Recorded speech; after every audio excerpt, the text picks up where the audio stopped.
Okay.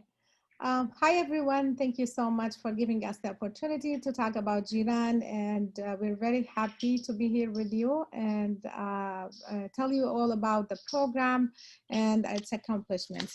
My name is Maha Abdullah. I am a multilingual educator, a public speaker, a published author, and Jiran co-founder. I was born and raised in Syria, but I did my graduate schooling in the United States, and I've been living here for the past 26 years. I serve on multiple executive board, like the YWCA, the Islamic Association of Central Connecticut, and also SAWA, a nonprofit serving refugees. And here with me is Joy, our first Jiran cohort representative and proud member. Thank you. My name is Al-Nemri, and I'm an anthropologist that has worked with refugees in both Greece and Connecticut. Today, I'll be talking to you about our research that we conducted in 2018 in New Britain, Connecticut, on the program Jiran, which is Arabic for neighbors, and it's a community action summer program that Maha will go into more detail right now. Mm-hmm.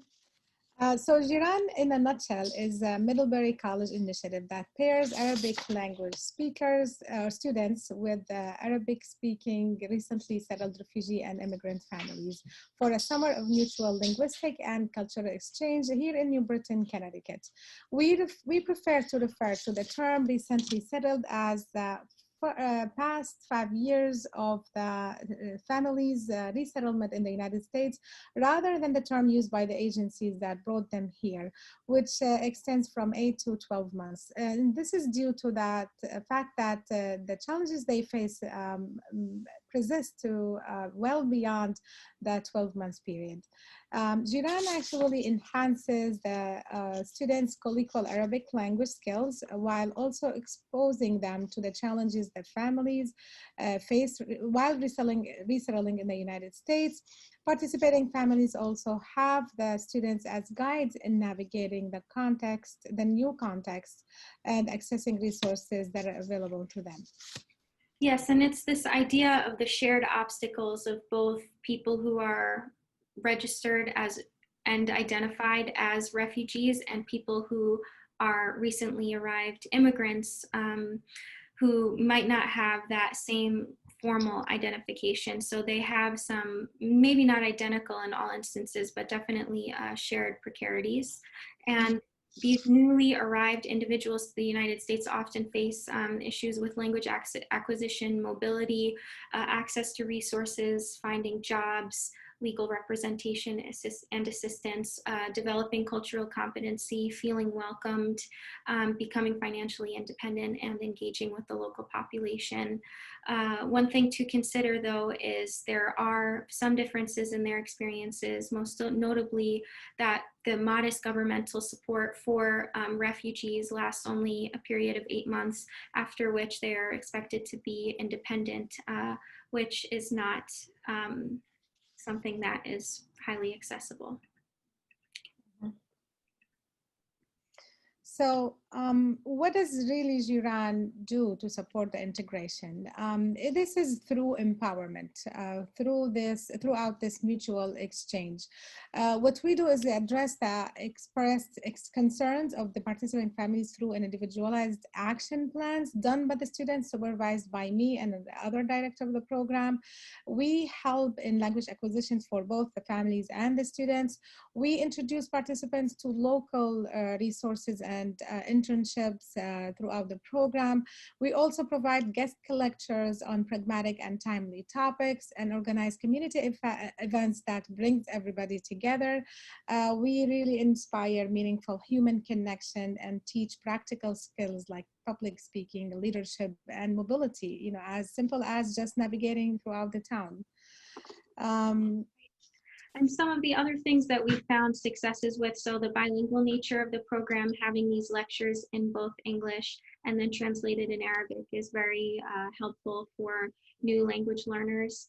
We have a need-driven curriculum, so everything we do in both program design and educational is led by the needs of the students. We do experiential teaching, so instead of just telling someone, here's where you can access a resource. We actually physically go to that space and teach them how to access it themselves. You know, one being public transit, another being how to use a public library, etc. Yes. Okay, and now to the best part, which is Jiran success stories. The first thing I wanted to mention is that Jiran is unique of its kind of a program because it fills the gap between the resources or the help that these families get and their actual needs. We have accomplished college enrollment for adult learners and students of these families. We gave access to resources for through scholarships, education programs, social support system, and legal representations.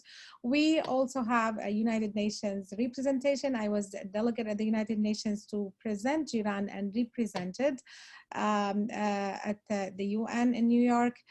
We started a refugee women fitness class initiative at the YWCA in New Britain, all established by Joy. So thank you, Joy. We're working on talented chef project research for now, and I was able to make a collaboration between the New Britain School District, the YWCA, and this population for a staff wellness program. And also what my dream to come true is using Jiran as a model. We had a visitor from Southmore College, and they were thinking about to apply it, over there. We also have invitations for these families as to be as refugee ambassadors at the Yukon Law School events every year. Wonderful. So what are Jiran and New Britain struggling with? Maha and I are going to talk a little bit. Some of the things, there are limitations to what the organization can do. And so there are these a large increasing number of Arabic speaking refugees and immigrants to the region. So in the 2018 census, there were 70,000 residents in New Britain. About 1% of that population was from the Southwest Asian and North African region. However, in recent years, this is increasing. And as we see in the New Britain School District, 27% of the school district are from this region. And so just having sheer access to everyone, there are people, that our organization does not have the capacity to help. And Maha can go into in more detail into some of the other issues. Right. So we always have suffered from this waiting list of being helped, in terms of literacy, or even like just as simple as looking for jobs. There is a hardship in navigating through the educational healthcare system due to the differences between these two systems in the East, where these families came from, and the United States here. There is a big fear of giving out information because of legal issues. Also, and there is a fear of bigotry. I can feel that these people are always apologizing for being who they are, and I always encourage them to be unapologetically who they are. There's also, a problem in precarious housing due also to the differences in families, members and, count and housing availability, because they know, that they like to cluster around each other. And also we have been having difficulties in obtaining legal representation and assistance through paperwork for asylees, refugees, and also immigrants, especially with the COVID time right now. Right. How is Jiran using research to affect practice? So I was one of the anthropological researchers for 2018.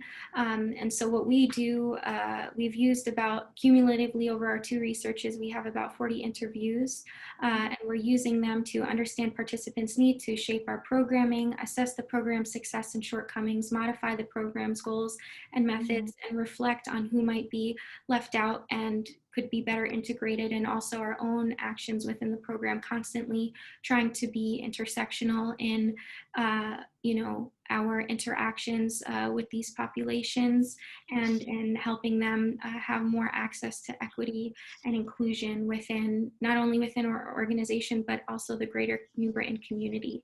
And we've used our research to raise awareness about these challenges and deficiencies in the system through presentations and publications. Right.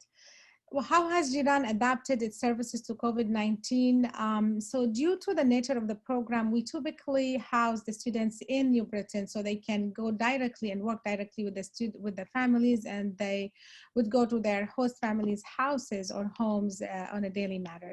We canceled this program or paused it due to the health and safety concerns, but we continued with our support to the families. One of the things that also Joy accomplishes that she did a fundraising for the families, and we gave out the money for people who needed it. We are all working on ongoing cultural competency training for agencies who work with these families. I'm also conducting virtual webinars for families to help them out in these difficult times, and to inform them about the changes and about schooling. I've joined that SEWA project by invitation because I wanted to continue my support with the families. We serve the same families, and I'm still continuing to explore that talent project, and we are almost, prepared for next year. This is what has been going on in COVID times.